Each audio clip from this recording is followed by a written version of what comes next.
বিপ্লব হয়েছে, এখন প্রতি বিপ্লবের জন্য এখন বিভিন্ন জায়গা থেকে উকি দেওয়া হচ্ছে। তিনি যে চলে গেছেন, তিনি কিন্তু চলে যান নাই, তিনি চলে গেছেন কিন্তু তার অনেক কিছু তিনি রেখে গেছেন। বিপ্লব সফল হলো, এখন দেশ গঠন নিয়ে কি ভাবছেন? দেশ গঠনের পূর্বে আমাদেরকে একটা বিষয়ে সতর্ক থাকতে হবে যে প্রত্যেকটা বিপ্লবের পরেই কিন্তু একটা করে প্রতি বিপ্লব হয়। প্রতি বিপ্লব মানে কি, যে আমি মানলাম না। বিপ্লব জিনিসটা আসলে কি, যখন আপনি একটি জিনিস মেনে নিচ্ছেন না এবং জিনিসটা যৌক্তিক, তখন আপনাকে জোর করে সেই কাজটা করেন। আপনি মেনে নিলেন না, আপনি চলে গেলেন, আপনি পালিয়ে গেলেন।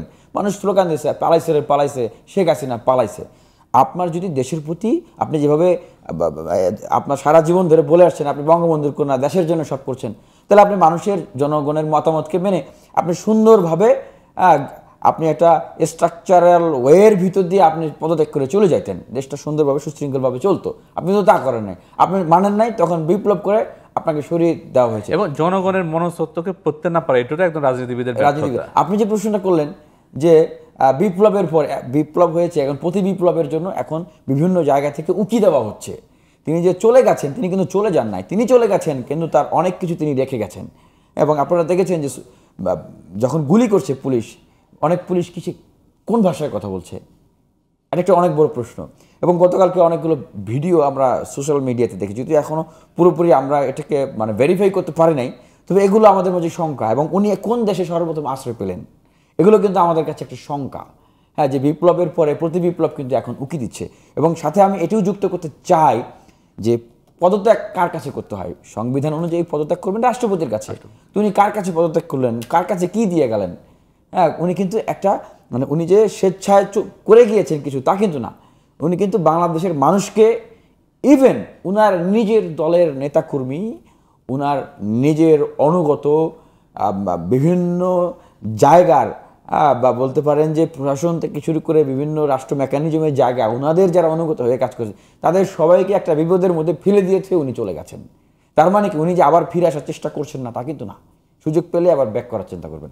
সেই জায়গা থেকে আমি মানুষকে একটা জায়গায় সতর্ক করব, be careful, be careful, very much careful. আমরা ছাত্ররা সজাগ আছি যে ছাত্র জনতার জীবনের বিনিময়ে যে বিপ্লব হয়েছে, এই বিপ্লবটাকে যেন আবার নষ্ট করা না হয়। বাংলাদেশে কোনো ধরনের ইন্টারভেনশনের, কোনো ধরনের প্রক্রিয়া যেন কোনো জায়গা থেকে, কোনো রাষ্ট্র, জাতীয় অভ্যন্তরীণ জায়গা থেকে, আন্তর্জাতিক জায়গা থেকে কেউ যেন করার কোনো চেষ্টা না করতে পারে। কিন্তু আমরা তো তাই দেখছি, গত বিকেল থেকে বিভিন্ন জায়গায় অগ্নিসংযোগ, আগুন, এটা দেশের সম্পদ এবং রাষ্ট্র, এবং কলকারখানা পুড়িয়ে দেওয়া হচ্ছে। কলকারখানা অর্থনীতির চাকা। এখন শেখ হাসিনা পদত্যাগ করে দেশ ছেড়ে পালিয়ে গেলেন, এ দেশ তো এখন আপনাদেরকে চালাতে হবে। তাহলে তো আপনাদের জন্য এক ধরনের হুমকি তৈরি হচ্ছে এই অর্থনীতির দিক থেকে। এই জিনিসটাকে কেন সেভ করা যাচ্ছে? এখন আমি একটা ক্লিয়ার মেসেজ দিতে চাই টু দ্য ন্যাশন, যারা দেশের বাইরে এবং বিভিন্ন শ্রেণী পেশার মানুষ যারা আছেন, প্রশাসনে আছেন, পুলিশ প্রশাসন, বিচার বিভাগে যারা আছেন, সেনাবাহিনী, নৌবাহিনী, সকলের উদ্দেশ্যে একটা ক্লিয়ার মেসেজ দিতে চাই যে এই দেশটা আমাদের সবার। এখন আওয়ামী লীগ বাংলাদেশে তারা বিতাড়িত, আওয়ামী লীগের রাজনীতি বাংলাদেশ থেকে এখন মানুষের মন থেকে চিরতরে বিতাড়িত।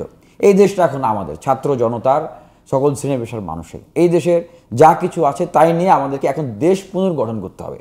সুতরাং আমরা যদি এখনও ধ্বংসযজ্ঞ কারা চালাচ্ছে, বিভিন্ন রাষ্ট্রের গুরুত্বপূর্ণ জায়গায় কারা আক্রমণ করছে, কারা হামলা করছে, সাম্প্রদায়িক সহিংসতা কারা সৃষ্টি করছে, অবশ্যই যে বলে গেলাম যে যারা পালিয়ে চলে গেছে তারা কিন্তু স্বেচ্ছায় যায়নি, পালিয়ে গেছে। তারা এখন এই দেশ এবং এই রাষ্ট্র ব্যবস্থাটা আমরা যেন সুন্দরভাবে সামনে পরিচালনা না করতে পারি, সেজন্য তারা এই কাজগুলো করছে। এবং তারা কি করবে, তাদের উদ্দেশ্য খুবই পরিষ্কার।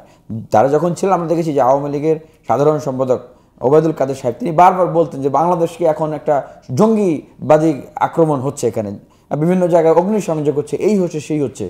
তারা কিন্তু এখন তাদের রেখে যাওয়া বিভিন্ন মেকানিজমের মাধ্যমে এই দেশটাকে একটা জঙ্গিবাদী রাষ্ট্র, এই দেশটাকে টেরোরিস্ট স্টেট হিসেবে ইন্টারন্যাশনালি তারা এটাকে খাওয়ানোর চেষ্টা করবে, উপস্থাপন করার চেষ্টা করবে। আমি মনে করি যে ছাত্র জনতা যদি সচেতন থাকে, সতর্ক থাকে, তারা এটা সফল হবে না। তারা যাদের ফাঁদে পা না দেয়, এই সুযোগে অনেকে কিন্তু আপনি যেটা বললেন, হ্যাঁ এটা আছে। পাশাপাশি অনেকে অতি উৎসাহী হয়ে প্রতিহিংসার বশবর্তী হয়ে দীর্ঘদিনের একটা পুঞ্জীবিত ক্ষোভ, এই ক্ষোভের কারণে কিন্তু হয়তো অনেক কিছু হতে পারে। কিন্তু এই জিনিসটাকে আমাদেরকে কন্ট্রোলে রাখা আপনাদের ছাত্রদের দায়িত্ব। এখন ছাত্র আন্দোলনের দায়িত্ব যে আপনাদের আন্দোলন শেষ না, এবং এই আন্দোলন আরও অনেক দূর যাবে, আন্দোলন চলমান জারি থাকবে। এবং তাদেরকে অন্তত এই জায়গা থেকে সেভ করা এবং তাদেরকে মোটিভেট করা, না ঘৃণা আমরা একটা ঘৃণার জন্য আরেকটা ঘৃণা যাতে জন্ম না দিই।